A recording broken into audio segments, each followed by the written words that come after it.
Hey there, it's Mackenzie, your host of Winning. We're looking for sponsors for the podcast. If you have a business that you would like to promote to thousands of people, send us an email at podcastwinning@gmail.com or send us a message on social media. I cannot wait to hear from you. Now on to the show.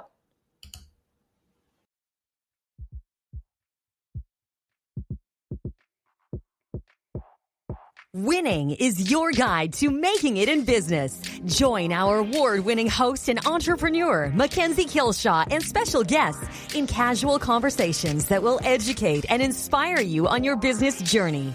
Winning will help you learn the hard lessons the easy way with guidance from celebrated entrepreneurs and business leaders. It's fun. It's informative. It's winning. Hello, welcome to Winning. I am your host, Mackenzie Kilshaw, and today's guest is Kimberly Joy Evans. Hi, Kimberly. How are you? Hey, girl. I'm good. So lovely to be here. Oh, I'm so pumped to have you on. Of course, we always talk before we record, and we actually saw each other at an event a few days ago, and we already prefaced this could be like a 2-hour long conversation. So we really have to make sure. Right? Anyone who knows both of us, of course, you have a podcast, you love to talk. So when two podcasters align, what happens? It's great. I know. It's dynamite, right? So Kimberly works with business owners. She is the host, she said, right, of the Joy Curator podcast, which I was just on. So you got to listen to that because we're flipped the scripts there. She's also the owner of Joy PR Studio. So she gets owners to help them share their story, to get seen, reach their goals, manage their time, and run a business that matches their life's purpose, which we're going to talk a lot about Joy today, which I'm very excited. She has over 20 years of experience in events, marketing, consulting, and PR, and her mission is to help business owners create authentic and powerful connections in their life and business. She's also a national advocate for Cystic Fibrosis Canada, which I don't know if we'll get into that or not, but such a cool thing to be a part of when it's so close to your heart. Yeah. Thank you. Yeah. So I know I just did the book bio or the paper bio, but why don't you start off with telling the listeners, who are you? Oh, big loaded question. I love it.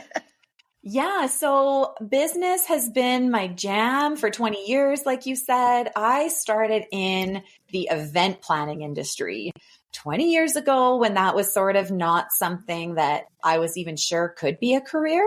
It was new in our city and it wasn't something that was sort of, when you're growing up, there's all of the regular professions that you get suggested to do when you grow up. And that wasn't on the list. No, it wasn't probably even a thing when we were young.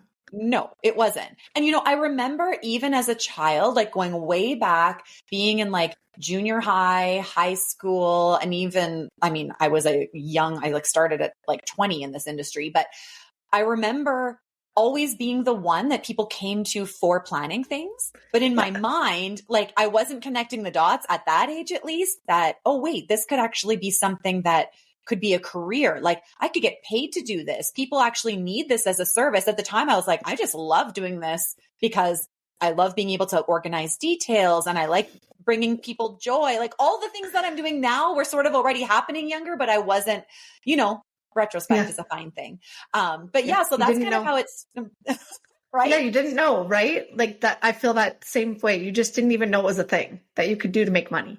100%. And I think I try so hard now to empower my daughters to just anything is possible. I don't remember, I don't feel like I had people around me telling me that it wasn't possible, but I don't remember there actually being words being anything is possible. So it took me a while to kind of realize that something that was maybe not quite so mainstream could in fact be something that I did for a living. So that's how I got in. So I got into weddings and corporate events and did that for a decade and loved every second of it. It was super stressful. It was super high energy. It was a different day every day. And that was all of the things that I loved about working in that industry and then eventually owning a business in that industry and just being able to meet so many new people and be a part of just such monumentous and special occasions, whether it be a wedding, whether it be just like a team building event, whether it be a big corporate gala, everything in between. It was fun to just be able to create experiences for people to either try something new or to be able to gather with others. And it brought me immense joy. That's awesome. And I love that something that you didn't even know you could do turned into your career that you loved. Right? Like that's the whole point of it, right? Yes. Yeah, absolutely. And so I ended up having some pretty pivotal life circumstances that came my way. My daughter in 2012 was diagnosed with cystic fibrosis, and it absolutely rocked me to my core.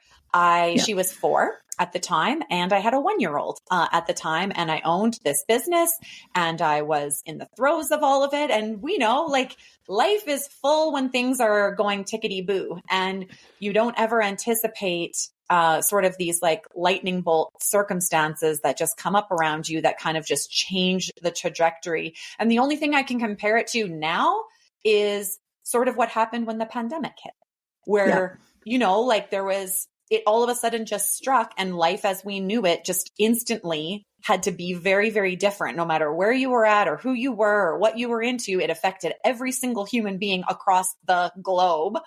And that's kind of what this felt like for me, except nobody else was experiencing it at the same time. So there was like a comfort in the pandemic where there was everybody doing it at the same time. So yeah, it really changed my world. And from one day to the next, I had to go from doing all of the things to all of a sudden my child needing hours a day of medical treatment and things that just were not in the plan that I had for her or my life. Yeah. And I had to come to terms with how life was going to look different and how were these really dark, hard circumstances going to shape her life, my life, our family's life, and everyone around us. And so I made the very difficult decision. I did not make this decision lightly, to get out of the business that I owned with my business partners. And it was one of the hardest decisions that I've had to make because I had worked so hard in a career that I loved and I really saw myself there forever. And I know you and I chatted about this too, just with your business, like you just don't, you love something so much. You aren't planning your exit strategy. You aren't looking at how it's going to go. No. And I think the thing too is for you, like, this is your child, right? Like you will do anything for your child or your children. And you had to do that. You couldn't put those hours into that business and be with her when she needed you. Right? 100%. And I had told myself, like, event planning is actually listed on the top 5 most stressful professions. I know there's a million other things in the world that are stressful, but it is quite high stress. Yes. And I loved it though. I thrived in the environment and I loved it. And there was a lot of hard days and hard things around it too. Don't get me wrong. But I always told myself from the very beginning, I will do this until I don't love it. And if I don't love it, the stresses of what is all involved with all of these things won't be worth it anymore. And I remember a shift happening within weeks of her being diagnosed with cystic fibrosis, where all of a sudden I just didn't care. And I say that, I say that lightly. I don't mean I didn't care. I still was like putting 150% into everything that I did.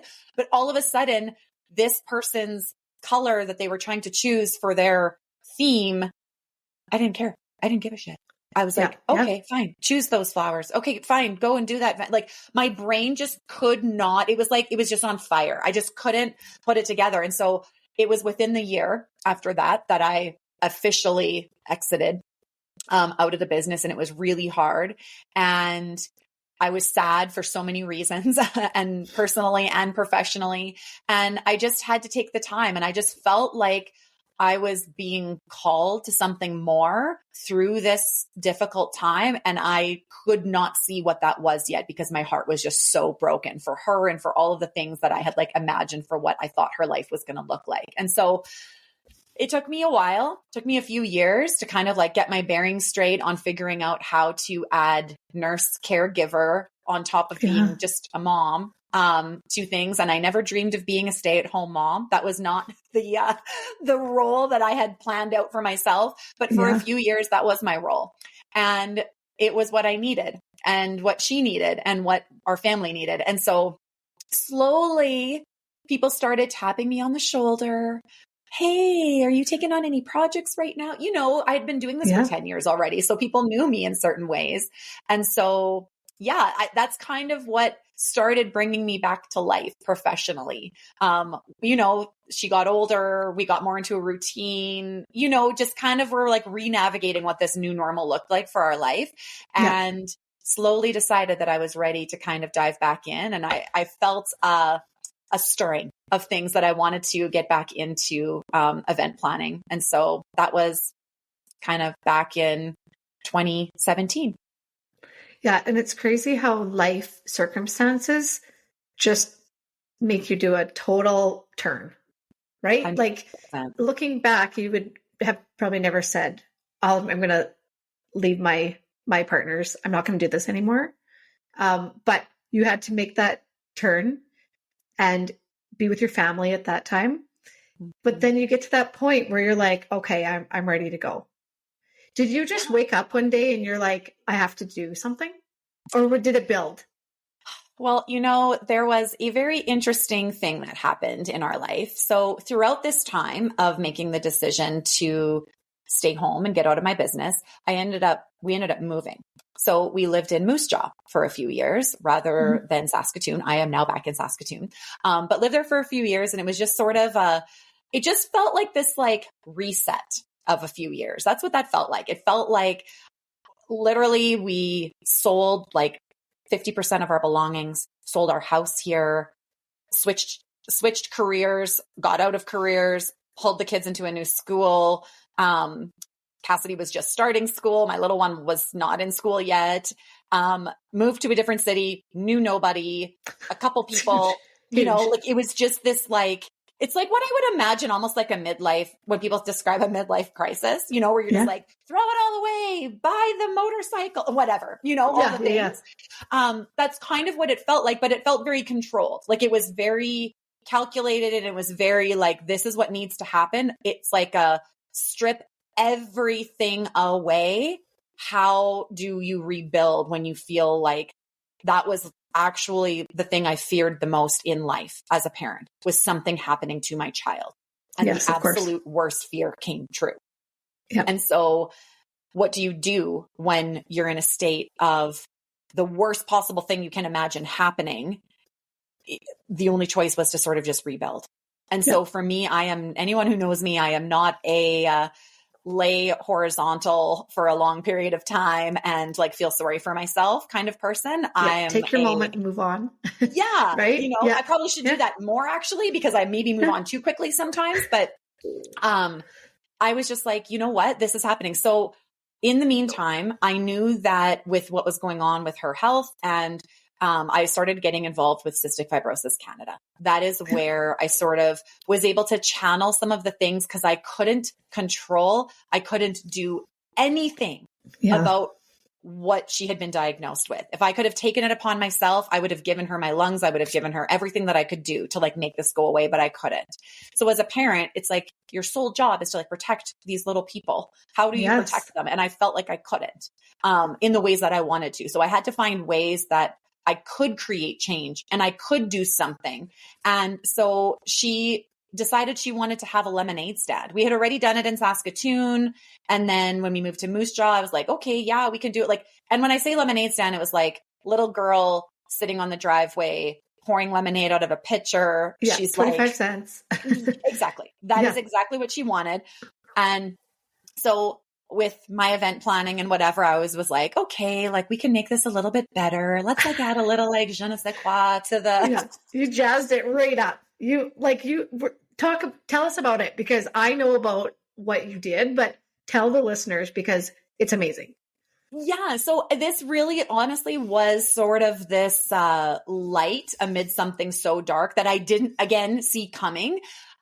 We had a few lemonade stands, very small, like you just said, 35 cents a glass, in Saskatoon. And then when we moved to Moose Jaw, I was like, who's going to come to this little girl's lemonade stand? Like, we don't know anybody. Like, okay, we'll put it out there. Sure. So she was so excited about it that I was like, I'm just all in. You don't have to ask me twice. We're just going to be all in. And if 2 people come, she's going to be pumped. Like, she doesn't know the difference. She was 5 at the time. And so we did a lemonade stand, and she handed out little flyers to her class at school, and her sister handed out little flyers to her preschool class at school. And we lived across the street from the school at the time in Moose Jaw. And so the day of the lemonade stand comes around, and I'm like, she's running home from school. She's so pumped. Get out there with her little lemonade. And I'm like, okay, please, Lord, let a few people Someone come. Yes. Yeah. So she's also not extra sad. Anyone that's ever done an event, even in a lemonade stand, you're like, please God, let people show up to this. Let someone show up. This cannot be an epic fail. And so she comes home, and I'm making like lemonade and like one of those little like glass carafe, like, you know, a lemonade you would make if you're having like a few friends over, not event level lemonade. And I look out the window shortly after she gets home. She came inside and she was like changing and getting ready to like go back and sit on her cute little lemonade stand on the driveway. And I look out, and there was like 150 people on my lawn. It's amazing. I almost hit the floor. A friend of mine was in my kitchen with me at the time, and I was like, oh, we need reinforcements. Like, this is... You need to get out and get more lemonade. Like, stirring the tiniest little pitcher ever. I'm like, this is not going to work. However, that weekend happened. And at the end of that weekend, we had raised over $7,000. That's just like crazy. It was like nothing I could have ever anticipated. Found out later that a police officer in Moose Jaw had tweeted it out, and that was sort of how so many people knew about it. But we did not know that at the time.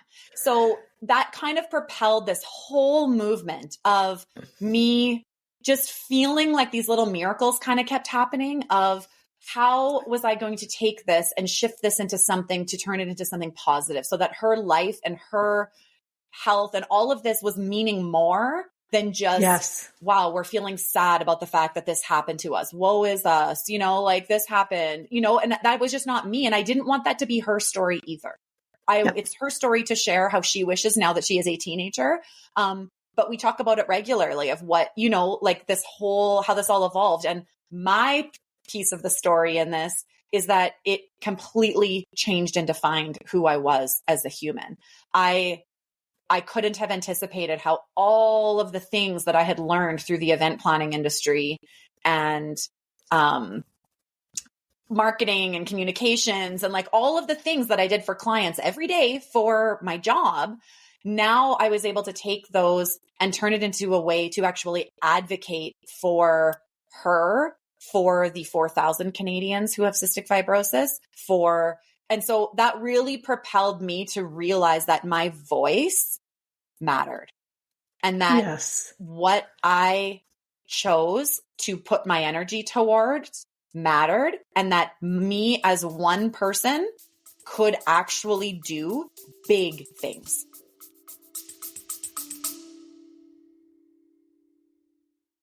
A huge thank you to our sponsor, Just For You Day Spa and Wellness. Just For You is Canada's premier day spa with 5 locations in Alberta and Saskatchewan. The award-winning luxury spa features Leah Reese cosmetics and iconic Betty jewelry that you can also purchase online. Visit www.justforyoudayspa.com to book your service or to purchase a gift card. Oh, 100%. And I think your outlook and what you did with that is so admirable, or like I admire you for it, because a lot of people would have went the opposite way, right? And would have like really gone into a really dark place and had a really hard time. And not that you didn't have a hard time, but look what you've done with the situation that you were given.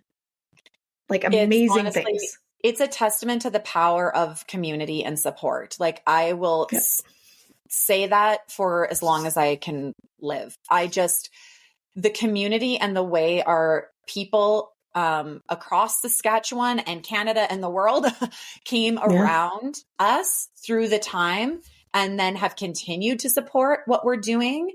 That has been how these miracles have happened. I have rarely felt alone. There are a lot of pieces that feel really lonely about this because not everyone can ever know what this feels like. But I have never felt alone in the experience of feeling supported and cared for, perfect strangers wanting to do good things for us because they believe in what we're doing. You know, like that is humbling to say the least. And asking for help was never something I was very good at. And there have been a lot of life lessons along the way in asking for help, in not letting your pride or your ego get in the way of what your purpose is.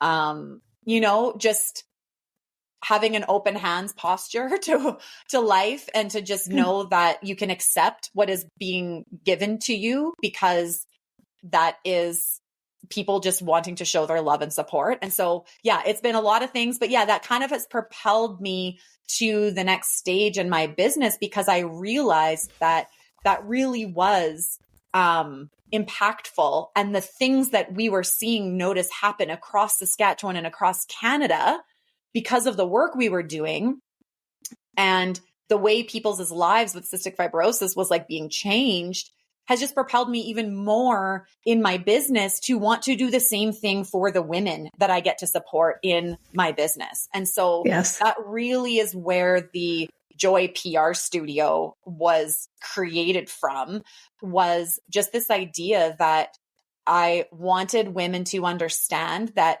their voice matters and that when you run a business, you can feel like so many days are just like it's an uphill trudging climb sometimes of trying to like get what you need to do, but being aligned personally with your professional like values and getting that all synced up is game changing. And I want every human to be able to feel what that feels like, whether you own a business, whether you're just working in the workforce, whether you're at home with kids, whatever, it doesn't matter what you're doing.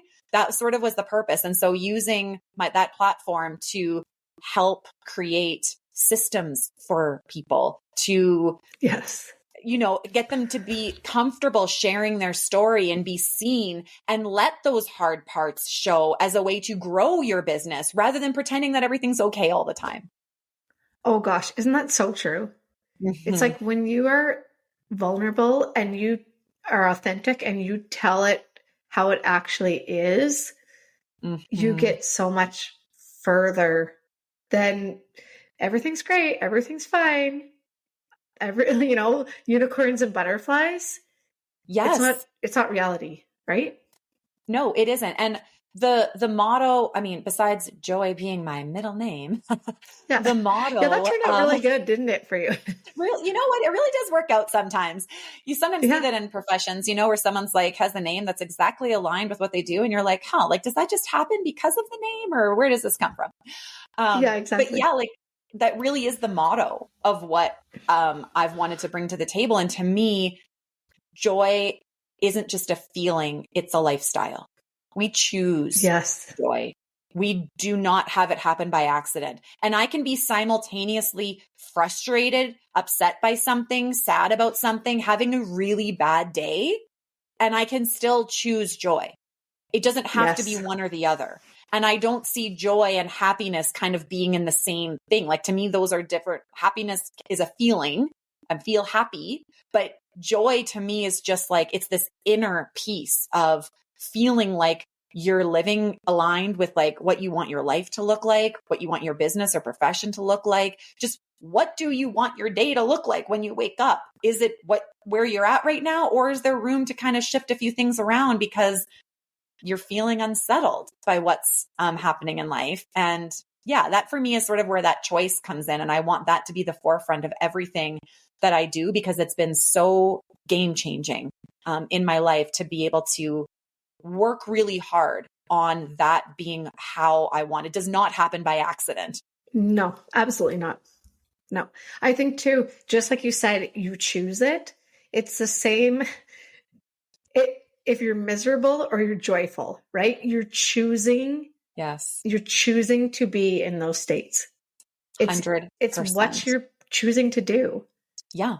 And it doesn't negate how hard something is. I think that's a common misconception. Like, oh, well, if I'm experiencing joy, then nobody will know how hard this really is. Or I need them to see how hard this really is because I'm suffering and I'm going through trauma and I'm going through all this stuff. Yes, those are very real things. That is not something that you shouldn't be feeling. But there is also a way to feel this too, amidst going through really hard things. And that to me, you look around anywhere. Like, I don't know anybody who hasn't gone through something, and whatever their hard thing is their hard thing. And we don't get to judge other people's as hard things. But I think there's also a way to like make choices. And I think it's who you surround yourself with. It's the choices that you make day to day in your life. It's the habits you create. It's the systems you create. It's like the way you show up in the world that for me, for myself, has been the defining factor of whether I get out of bed in the morning and I'm just grumpy or okay, like, hello today. This is what we're going to make this look like. I love how you said part of it is the systems you make and the things that you do. And I always find it interesting. This is totally like side topic here, but like I go to the gym in the morning. That's like, I get up and go to the gym and it's done. I've just done my activity and I don't think about it again. And when people say like, oh, it must be nice that you can get up in the morning and go to the gym. I'm like, well, you can too. Yeah. Like, that's my favorite. That's my absolute favorite passive aggressive line. Must be nice. I literally die. I'm like, is there a reason why you can't? 100%. Like, I choose to do that. Mm-hmm. And I have to lots of times change my life around to be able to do that. And some days it doesn't work out and that's that. But I just, it's because that's we'll call it a system or whatever. That's what I've put in place for my life. Yeah. And we all put our own things in place for our life.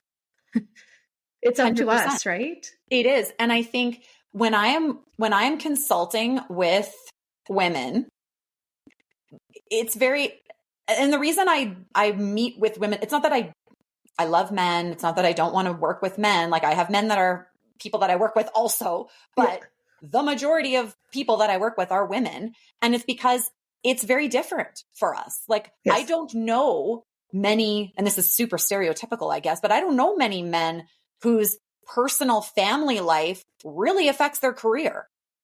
They love them. They're good people. Like that's not what I'm saying at all, but it really doesn't affect the day-to-day life if kids are sick or if something happens over here. Like I don't know many people like this. And so for me, that was just my personal experience as well. And it wasn't okay for me. Like I wanted to be able to have the life that works for me so that I was showing up in a way where I'm showing my daughters how to live in a way that feels aligned rather than being upset and grumpy about the things that people are or are not doing that are making me upset or feeling, resentful or whatever the case may be. And you have to work through a lot of those things in order to get to that place. And to me, that's where the systems and the habits come in. And years ago, after reading Atomic Habits, the book, that really was eye-opening for me. I already was very aware of a lot of the systems and habits that I had, but it was eye-opening to me because I think so many people still think that they don't have the choice to do that, just like what you said, like every single person. And I will preface this by saying there is a lot of privilege that does come with this. And it is figuring out where you come from and what your life looks like. But I believe that everybody can get themselves to a place with the right support and the right people and asking for help and being surrounded. This does, again, not happen by ourselves, and it doesn't happen by accident.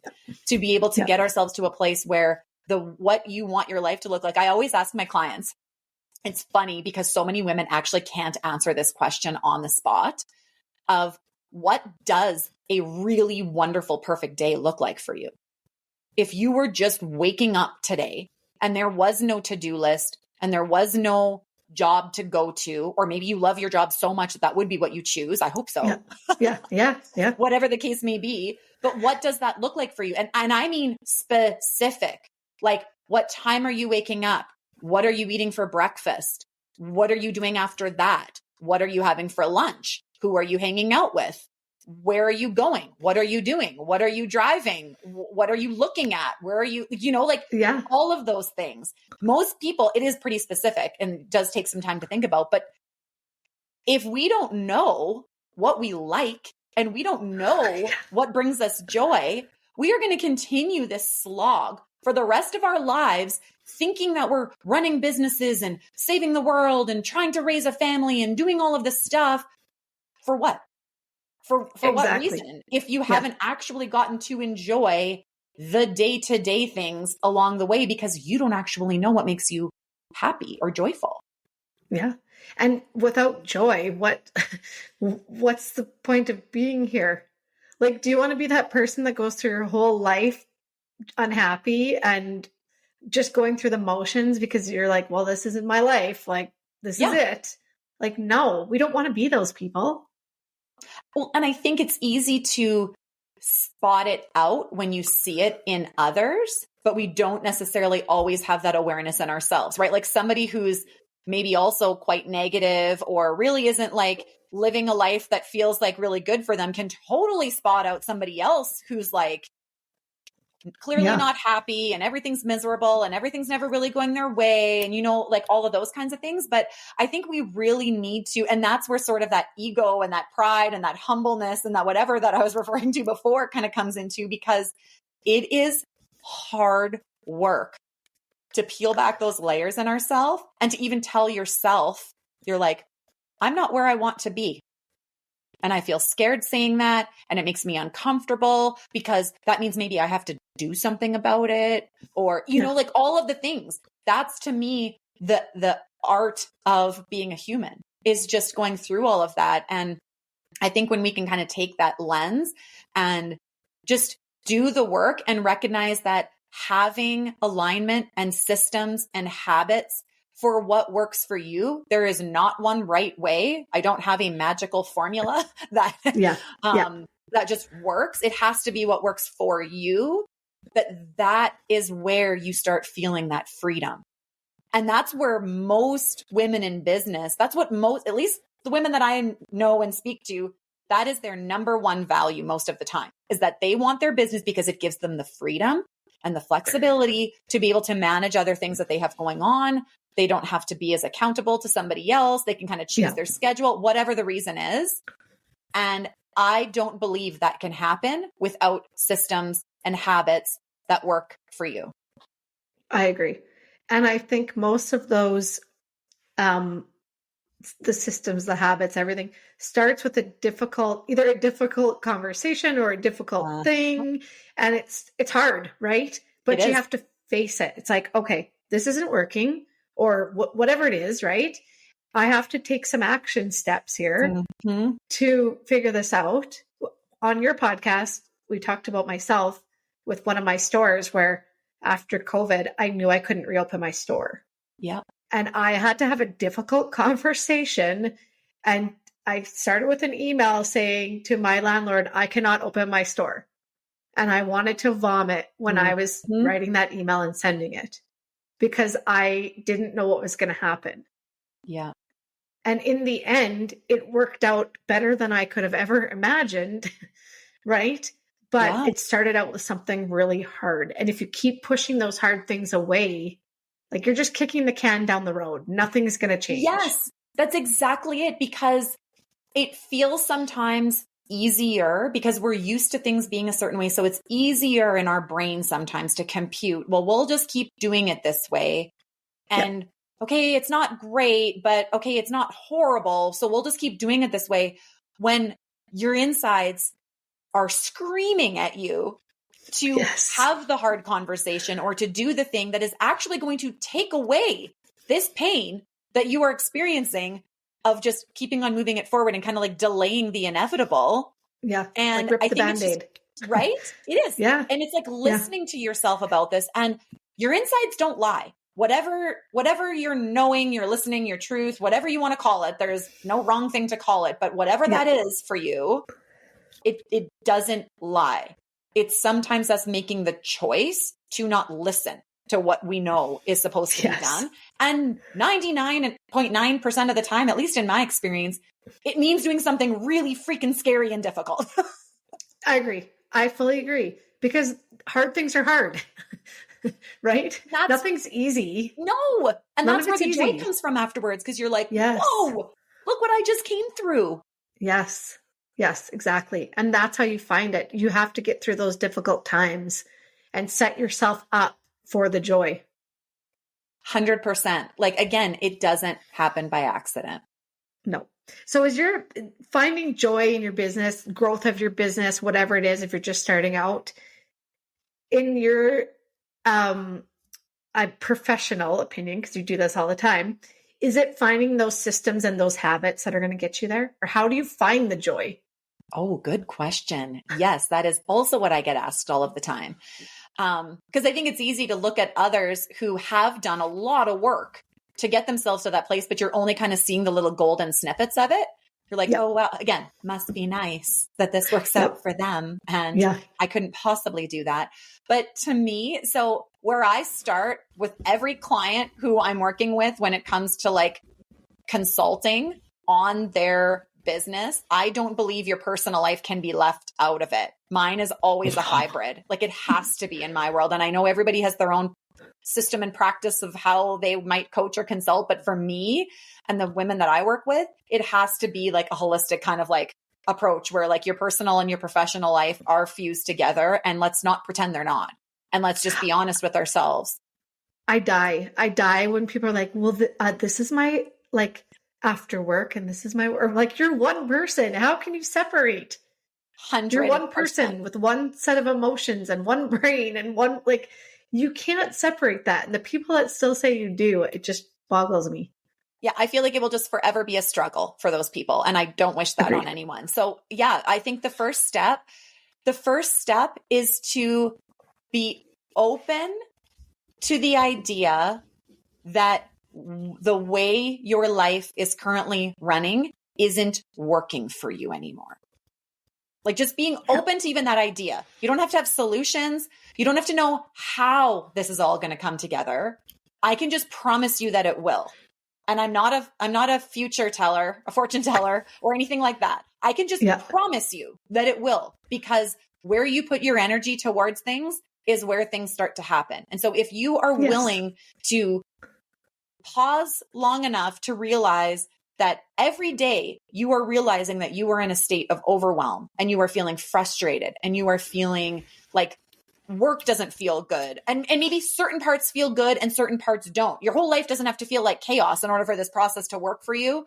But I think there's always at least one area, usually at least a few, that end up feeling like they're not working great. And so I always start by it being an audit. I want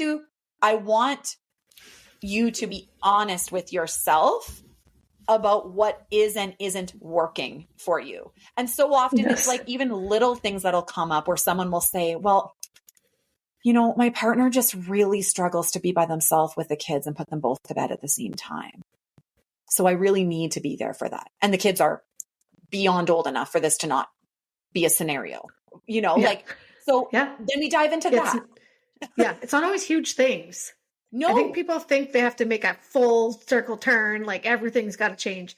No, it can be. And I think that's where things. People get stuck, because then it feels so overwhelming to be like, how am I possibly supposed to dissect my whole entire life while I'm raising a family, while I'm running a business, while I'm doing whatever else? And for me, I feel like it's the time piece, because one consistent thing all of us have in common across the whole entire world is we have 24 hours in a day. That's right. Beyonce, I have more time than you. Yeah. You know, Beyonce has it. She's killing it in the world, you know, like, we all have 24 hours. And so I feel like knowing the priorities of your life and what your, what's important to you, to me, I generally, when I'm meeting with clients, we start with sleep. To me, sleep is like a non-negotiable, at least in my world. That is like a value that I hold very high, is my sleep. I will not give that up lightly for any amount of money, for any amount of anything. I need my sleep. Same. I will actually not do things. Because I'm like, I can't sleep for 4 hours. Like this isn't happening. 100%. So if I have to miss the gym or this can't happen tomorrow, it's got to happen next week. Fine. Yeah. Because I'm getting the sleep. 100%. And maybe this is just me getting into my 40s, but I feel like I've always been this way. Like always. Like obviously as a younger person, you're like, oh yay, let's go out and party and like do whatever. Sure. But even then I'd be like, nope, time to wrap it up.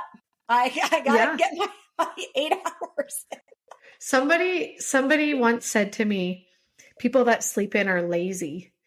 And I like laughed and they're like, well, why are you laughing? Like if you don't get up really early and whatever, I'm like, okay, but what if they worked late? Or what if that, like for me, one day on the weekend, I sleep until I wake up. Like I don't set an alarm. I don't, and it might be like 9 o'clock. Yeah. And you know what? Don't care. I need that like power rest, and I'll still get all my work done, and probably I'll get to more work because I'm rested.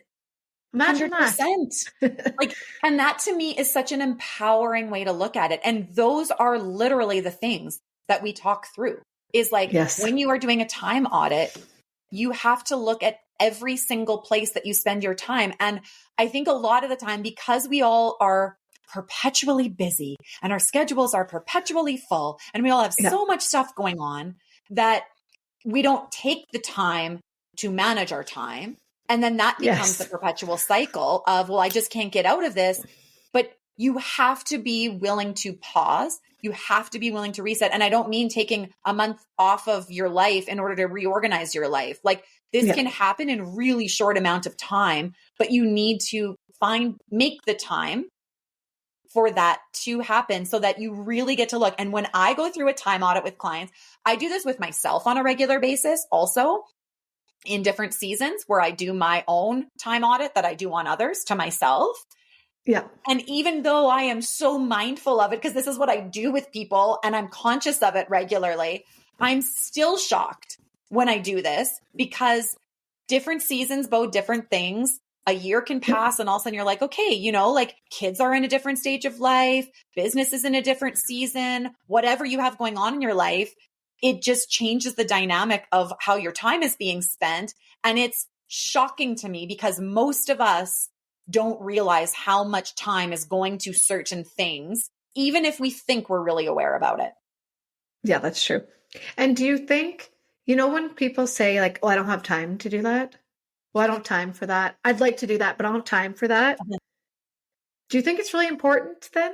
Or totally. It's not. Yeah, you're essentially saying this isn't important to me. And I think when you haven't taken the time to figure out what is important to you, that's where the problem lies. Is because you wish to go to the gym every day, but you have made the choice to either sleep longer, which is also fair, like no wrong way to spend the time. But when you make those choices, that's the choice you're making. You could look at your time. And I challenge anyone listening to like, look at your time, look back to even just this past week. What did you do from Sunday to Saturday, whatever the case may be, and look at your whole week and see where you spent your time. And you right there will get an automatic list of your time doesn't lie. And that is spelling out for you what you are valuing. It might not be your values that you think or wish that you had, but it will spell out what you are showing your value by where you spend your time. Because my time is my most precious commodity. You cannot pay me anything to give up hours of my time. Yeah. And probably if there's things on your to-do list that you never get to, you should probably just get rid of those. 100%. Right? 100%. Yeah.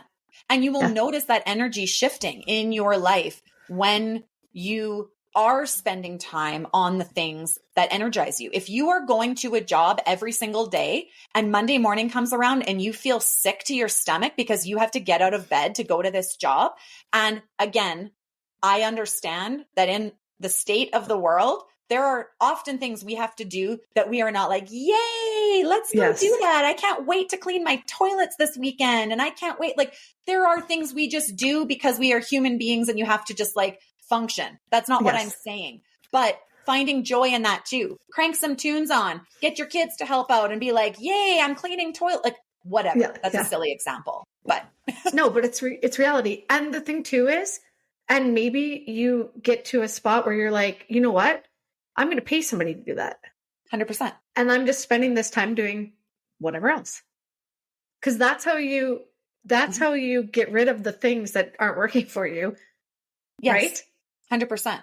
And it is a huge shift that has to be made. And a lot of the question that I get asked the most often is, well, how am I supposed to afford to pay somebody to take this on when I'm trying to grow my business and like all of those things? And I was like, it's not going to happen overnight, but you first need to be aware of where you want to be putting your energy so that you know what direction we can move the needle in that. No, maybe today you can't afford a house cleaner to come in and take off the things that you wish you didn't have to do.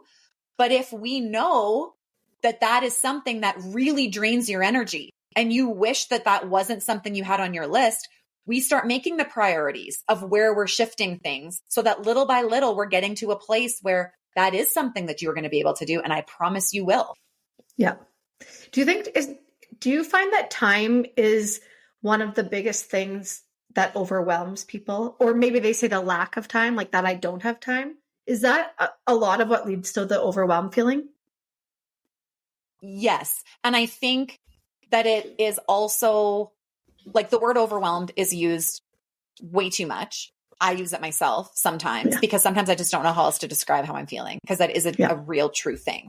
But I do think that it's the unaware of where time is being spent that is what leads to the overwhelm. Because if we were being realistic in our life about what can fit into 24 hours, and immediately, like for me, everybody has their own sleep cycle, like whatever the case may be. But immediately for me, I cut 8 hours off of that minimum because that's how much sleep I need. I don't function on 7 or 6 or 5. It needs to be 8+ in order for my life to function, which is why I have the capacity to do all of the other things that I'm doing because I'm rested.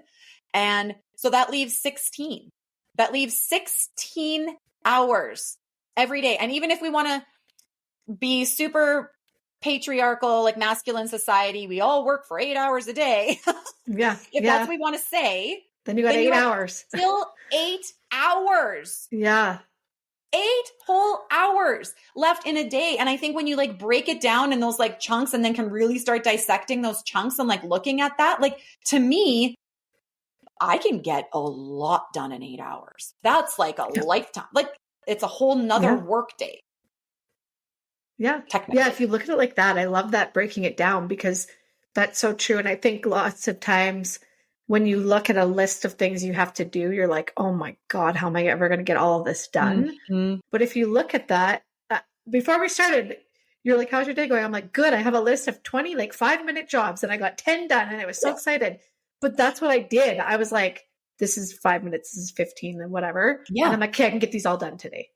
Well, and I think it's being gentle and graceful and realistic to ourselves in these things, because I think sometimes when people hear talk of time management, they immediately sort of think like they're being told that they should have a to-do list every day. And that is by no means what I am speaking about. It's just a matter of being kind of aware, because there are so many places that we could look at where time is just kind of being squandered as well. And there's nothing wrong. Like I think free time should be scheduled for someone who has the personality like me, who go on a lot of different things.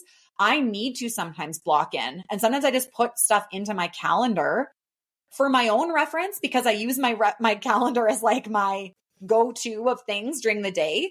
But then my team isn't putting things into my calendar during that time either, because it's just blocked off. Yeah. It doesn't disappear. It doesn't disappear. I started this ritual. Well, my children had introduced me to this on TikTok of all places, of course. And so I started this ritual of like self-care Sundays with these like everything showers, they were calling them, of like, you just go and have like a long shower. I don't go for like an hour and a half like these TikTokers are doing on their thing, because I don't have time for that. You don't have that. Right? But I go in and have like maybe like a 30-minute shower rather than a 8-minute shower. In the morning, where it's like getting all the scrubs and getting all the whatever. And I do it every Sunday night. I'm a nighttime showerer. And every Sunday night, the scrubs, the face masks, the hair conditioners, the double shampoo, the dry scrub, like the whole regime. I feel like I walked off of Hollywood Boulevard, like that I'm like in the bougiest spa, and I've used my own whatever products. And I climb into bed that night and feel like $1 million. I was going to say, you probably sleep like a baby. Oh, like best night. And that's what kicks off my week. Like it's Sunday night. Yeah. So then the week just starts good. And like for me, that's been a new system I've recently implemented in the last couple months, but it's changed my outlook so much. So I'm telling you about it. Yeah. Yeah. No. And I think too, things like that, like putting that into your calendar or just knowing you've got that time really helps you avoid getting that burnout feeling or that overwhelmed feeling, because you're refreshed, you're relaxed, you feel so much better, and then you're able to do the things you need to do. Yes. Like it sounds like common sense when we're saying it like this to each other. Yeah. But I think when we're in the throes of that feeling of overwhelm, and when you're feeling like everything is chaotic and derailed in your life, it's hard to kind of take that, what is that one first next right step to do one thing that feels like I'm not overwhelmed. And I think if you take away anything from today, for me, in all of the things that I've like come through in my life and the circumstances that I didn't choose and the things that I would have never wished were happening in my life, it was when I took time to just be still and take a minute. I had an experience just this past week where I was feeling really overwhelmed. A lot of things that were unexpected had popped up on one particular day. I wasn't feeling like I was getting the things done that I was hoping to get done that day. I had set an expectation of stuff. Everyone needed me. It was just a lot. I could feel my heart racing most of the day.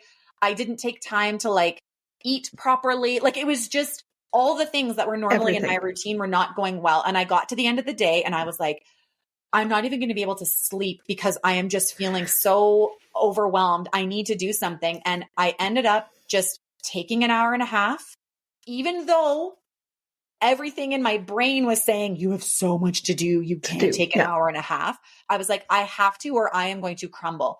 I took my journal. I sat in the park for a little while. I just was quiet. I did not have earbuds in. I was not listening to anything external. I was just being.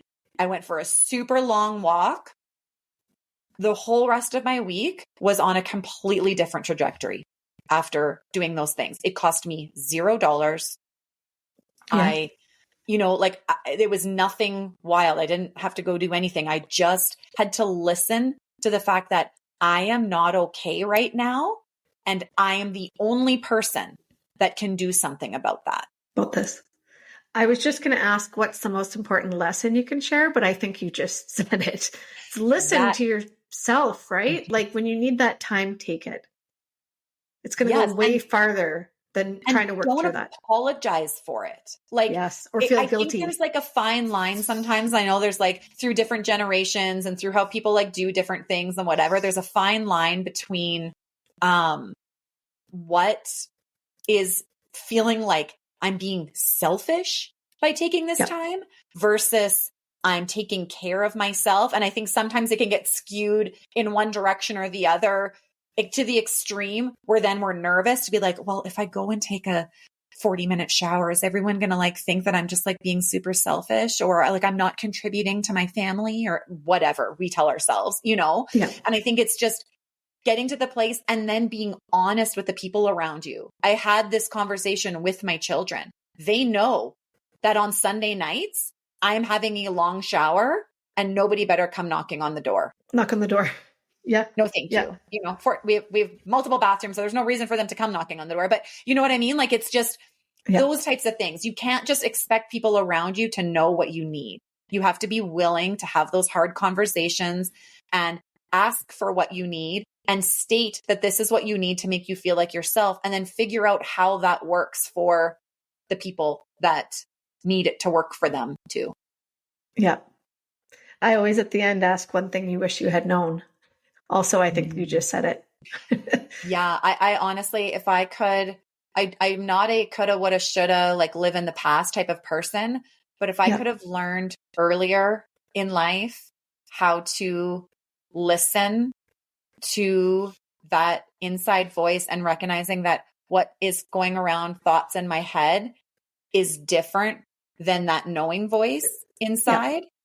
I talk about it with my kids a lot because I want them to have more knowledge and awareness of it than I did, because it's taken me 41 years to get more clear on it. But, like that would be what I would do. Just listen, because it's always going to steer you in the right way, even if it feels confusing and hard in the moment. Yeah, you're going to get there, right? Mm-hmm. Thank you so much. We've been talking for almost an hour. I don't even know how this happens. It goes so fast. It does. Kimberly, where can people find you? I tell them about the podcast. Where can they go to find out more about you? Yeah. So my business, Joy PR Studio, on Instagram, Joy Curator podcast, you can find on Instagram, or joyprstudio.com. My website has all the links. And then if you just want to hang out with me, Kimberly Joy Evans on Instagram is my own kind of just shenanigans of life and things going on too. Thank you so much for being on. It's honestly, this is going to sound really lame, but like, it is always such a joy when I see you, talk to you. Just really from the deepest part of my heart, you were such a fantastic person. So thank you for being on. I really appreciate it. And for everybody listening, thank you. You're welcome. We'll see you on the next episode. Thanks for listening to Winning. Be sure to subscribe to get all of our new episodes. If you enjoyed this episode and you'd like to help support the podcast, please share it with others, post about it on social media, and leave a rating and review wherever you listen to Winning. To catch all of the latest from us, you can follow Winning Podcast on Instagram at winning_podcast, Facebook at Winning Podcast, and on Twitter at Winning Pod. Winning was created and is produced by me, Mackenzie Kilshaw. Music created by Summer Furby. Editing by Seth Armstrong. Special thanks to Shauna Foster for voicing our opening. And of course, a huge thank you to this episode's guest. Thanks again for listening, and I'll see you on the next episode.